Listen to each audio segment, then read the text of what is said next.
Ngayong gabi, itutuloy na natin ang nakatakdang Protégé Shock number 3. Pipili ang mga mentor ng protégé na hindi nila original na alaga. Magpapakitang gilas ang 5 naiwang protégés para matulungan ang mga mentor na magdesisyon sa pagpili. Ngayon, bago tayo magpatuloy, may nais muna iparating sa atin ang mga mentors sa pamamagitan ni Mentor Ricky. Mentor Ricky? Yes, thank you, Ding Dong. Magandang gabi po sa inyo lahat. Gusto ko lang pong liwanagin kami po sa aking mga co-mentors. Hindi po kami nag-walk out nung last Sunday.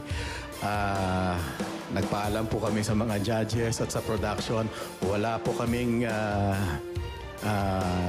gustong gawin na panggugulo doon. This week po, nag-meet na po kami.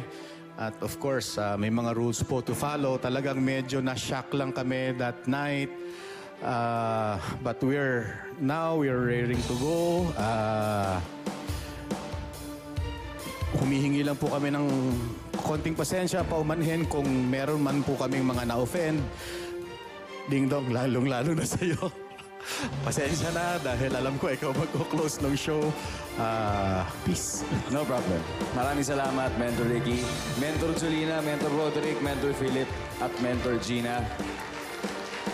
We're excited to have you back tonight.